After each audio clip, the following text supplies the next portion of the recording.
Of year بھی ہو جاتے ہیں، گھر چلے جاتے ہیں تو اس کے بعد سوالات آ رہے ہوتے ہیں جناب اس حوالے سے کیا ہونا چاہیے، یہ تو ظاہر ہے لوگوں کے ذہنوں میں سوالات ہوتے ہیں، لیکن اس سے ایک چیز سامنے آتی ہے کہ آپ دلچسپی کے ساتھ دیکھ رہے ہیں، توجہ کے ساتھ دیکھ رہے ہیں، اور اس سے آپ کے سوالات جو ہیں وہ ذہنوں میں پیدا ہو رہے ہیں۔ سوال کا پیدا ہونا بھی کہا جاتا ہے کہ آدھا علم ہے، تو اس اعتبار سے آج موضوع بھی ہمارا علم و علماء کے فضائل ہے۔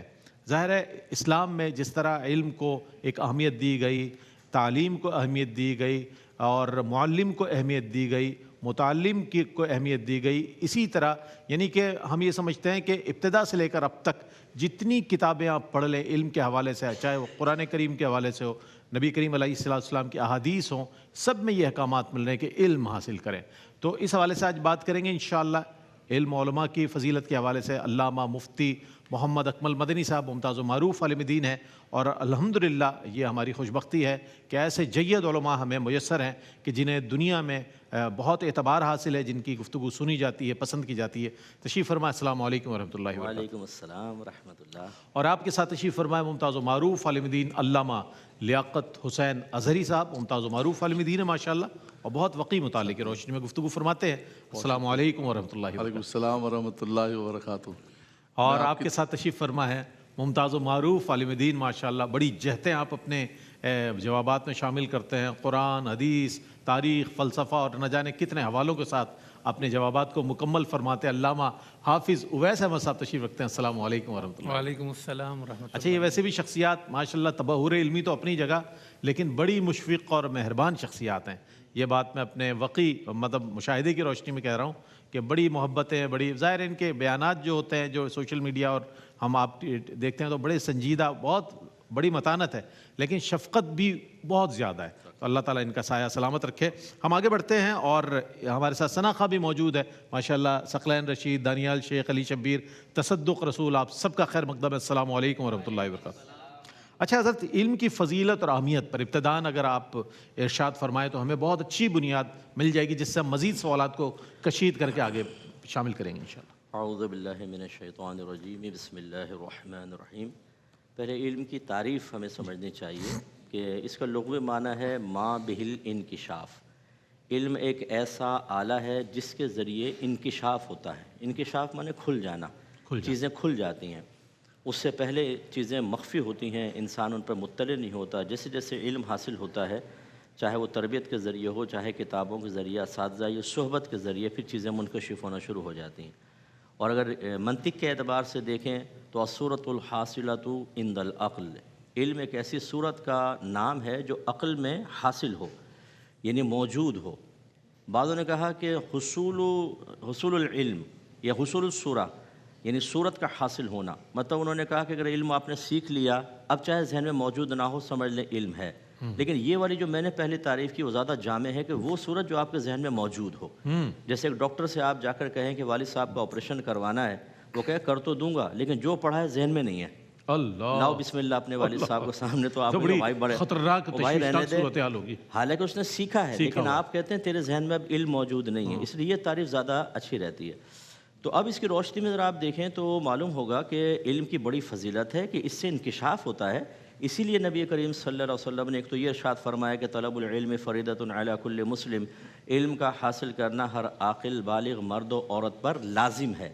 یہ لازم قرار دیا کیونکہ اس کے بغیر کچھ ہو نہیں سکتا تھا۔ بالکل۔ اور قرآن میں ایک ایسا وصف ہے جس کی زیادتی کے لیے اللہ نے اپنے حبیب کو حکم ارشاد فرمایا، ورنہ اوصاف کثیرت ہے سرکار کی، قل رب زدنی علما، سبحان اللہ، اے حبیب آپ فرمائیے کہ اللہ میرے علم میں اضافہ فرما۔ سبحان سبحان۔ تو اس کا مطلب یہ کہ بڑی فضیلت والی چیز ہے، اور اس کی برکت سے درجات کی بلندی بہت تیزی سے حاصل ہوتی ہے۔ میں اپنے تمام بہن بھائیوں کو گزارش کرتا ہوں، آپ قرآن پڑھیں، آپ نوافل پڑھیں، آپ درود پاک پڑھیں، ذکر الہی کریں، سب باعث بلندی درجات ہیں اور ہمارے سر آنکھوں پر، لیکن علم ان سب سے زیادہ اللہ تعالیٰ کی بارگاہ ہمیں تقرب دلوانے میں سریع الاثر ہے، بے شک، جیسے انشاءاللہ علماء قرآن کی روشنی میں ابھی ارشاد فرمائیں گے۔ اسی کی روشنی میں ایک دفعہ سرکار صلی اللہ علیہ وسلم تشریف لائے تو صحابہ کرام کسی چیز کے بارے میں بحث کر رہے تھے۔ رحمت کونین صلی اللہ علیہ وسلم نے پوچھا یہ بحث کیسی ہے؟ تو عرض کی کہ ہمارے بنی اسرائیل کے 2 آدمیوں کے بارے میں بحث ہے، جن میں سے ایک عالم تھا جو صرف فرض پورے کرتا اور پھر لوگوں کو علم سکھاتا تھا۔ لفظ تو بھلائی آیا لیکن مراد علم ہے کہ علم سکھاتا تھا۔ اور دوسرا عبادت گزار تھا جو دن میں روزے رکھتا اور رات کو نمازیں پڑھتا تھا۔ ہماری بحث اس بارے میں ہے کہ ان میں سے افضل کون ہے۔ رحمت کونین صلی اللہ علیہ وسلم نے ارشاد فرمایا کہ اس عالم کو عابد پر ایسی ہی فضیلت حاصل ہے جیسے مجھے۔ اللہ اکبر، اللہ اب دیکھیں ایک طرف سرکار، ایک طرف امت کا سب سے ادنا۔ اب میں آپ سے پوچھوں، بتائیں سرکار کو کتنی درجات اور کتنی فضیلت حاصل ہے؟ آپ کو لا قابل بیان ہے۔ تو بس سرکار کو یہ فرما رہے ہیں کہ عالم کو عابد پر اتنی فضیلت حاصل ہے کہ تم اس کا اندازہ ہی نہیں کر سکتے۔ اللہ اکبر۔ اور اگر عقلی لحاظ سے اس کی اہمیت کو دیکھا جائے، علم نہ ہو تو انسان کفر سے نہیں بچ سکتا، بالکل بدعت سے نہیں بچ سکتا۔ بالکل۔ علم نہ ہو تو کپڑے پاک نہیں ہو سکتے۔ اگر گھر کی بہنوں کو علم نہیں ہے تو مرد انہی کپڑوں کو پہن کے جمعہ پڑھا رہا ہوگا اور عید پڑھا رہا ہوگا اور نمازیں پڑھ رہا ہوگا، نمازیں برباد۔ علم نہ ہو تو آپ رزق حلال نہیں کما سکتے، اپنی طرف سے ٹرمز لگائیں گے، کنڈیشنز لگائیں گے اور رزق حلال بھی حرام ہو جائے گا۔ ذریعہ بظاہر حلال ہے لیکن آپ کی لگائی ہوئی شرطوں کی بنا پر حرام ہو جائے گا۔ اگر علم نہ ہو تو ہم دوستیاں ایسی کریں گے جو حرام دوستی ہے۔ علم نہ ہو تو ہم حق ادا نہیں کر سکتے ہیں، کیونکہ ہمیں حقوق کی معرفت ہی حاصل نہیں ہوگی تو لازم بات ہے۔ علم نہ ہو تو ظلم کی معرفت نہیں ہے، ہم ظالم بن جاتے ہیں، ہم غلط طریقے سے مال حاصل کرتے ہیں۔ غرض ہے کہ دنیا کا کوئی شعبہ ایسا نہیں کہ اگر اس سے علم کو نکال لیا جائے تو وہ کوئی کامل یا مکمل نظر آئے، اندھیرا ہی اندھیرا۔ میرے آقا صلی اللہ علیہ وسلم تشریف لائے، بشمول آپ کے تمام انبیاء علیہ السلام کا ایک ہی مشن تھا، جہالت کو ختم کرو اور علم کو عام کرو۔ سبحان اللہ۔ اور نبی کریم نے جو قیامت کی نشانیاں بتائیں ان میں آخری نشانی یہی بیان فرمائی کہ آخری زمانے میں علم اٹھا لیا جائے گا۔ عرض کی رسول اللہ، سرکار نے فرمایا ایسا نہیں ہوگا کہ سینوں سے کھینچ لیا جائے، بلکہ علماء فوت ہوں گے اور کوئی ان کی جگہ لینے والا نہیں ہوگا۔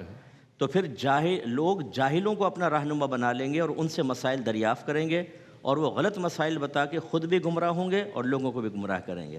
آج یہ جپھی والی سرکار، شلوار والی سرکار، ڈنڈے والی سرکار، کتے بلی والی سرکار، سائیکل والی سرکار، سگریٹ والی سرکار، سٹے والی سرکار، الائچی والی سرکاریں، یہی ہیں جو سرکار نے ارشاد فرمایا کہ علماء تیزی سے فوت ہوں گے۔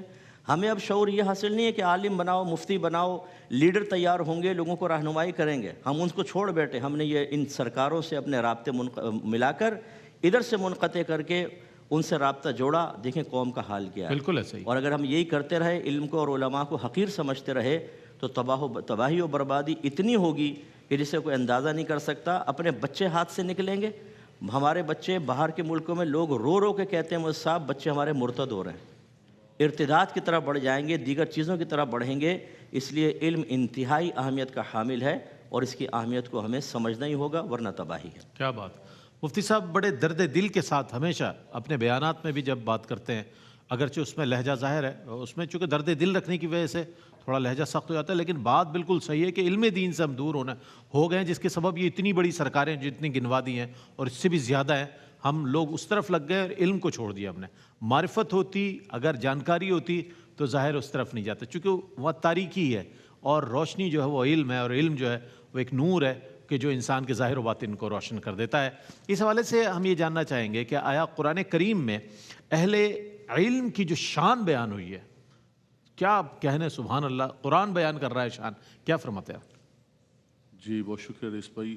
قرآن مجید فرقان حمید میں رب تبارک و تعالیٰ نے علم والوں کی شان یہی ذکر فرمائی کہ یرفع اللہ